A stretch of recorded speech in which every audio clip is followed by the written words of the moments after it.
Hi, so if anybody knows whether Joe Rukaj, I'm sorry, I don't know how to say that. That's Albanian, by the way, did actually get his parole in 2017. Please let me know. I'm catching up on all these shows that I could never watch before.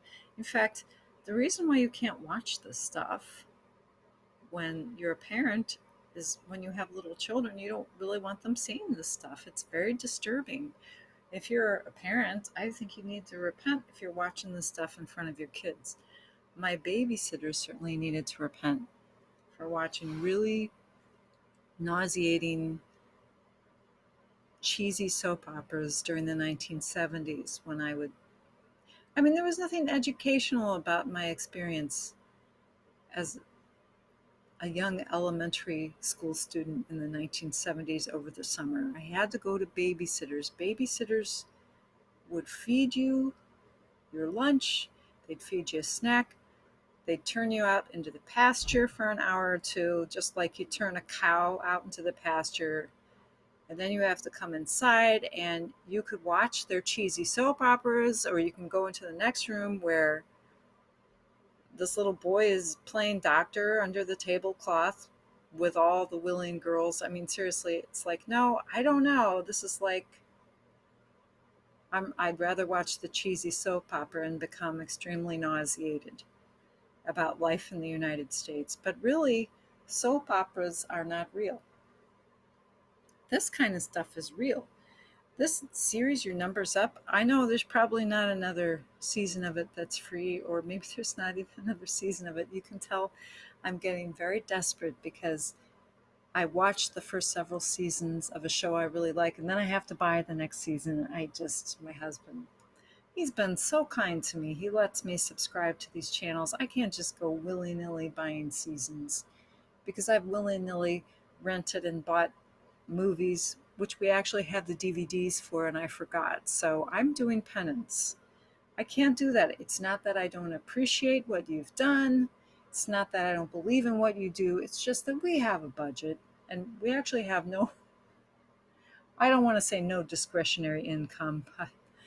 I'm technically probably not, but that's okay. Let's just be very discreet about our wasteful spending, shall we?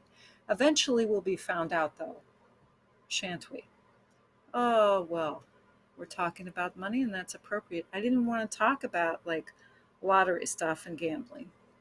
I was going to talk about something else, but this is the last thing that I watched.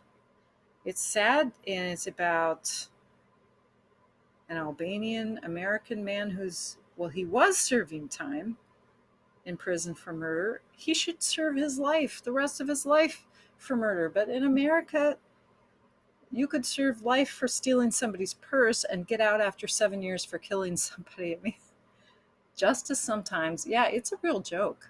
I really don't think the guy should ever get out of prison because he did kill his lover's father in law in cold blood. Yeah, the lover came at him with a gun, the estranged lover. But the father in law, he wasn't armed.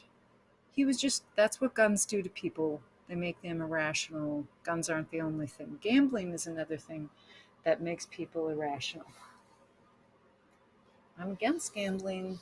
I'm against it.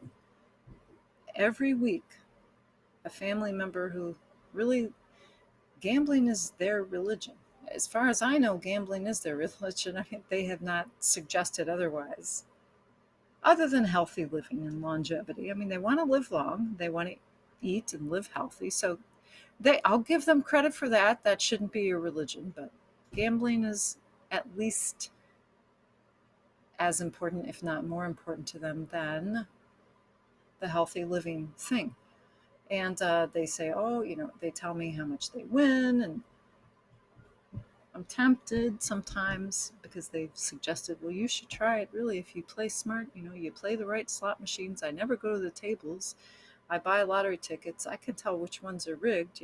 I don't play those as much anymore and blah, blah, blah.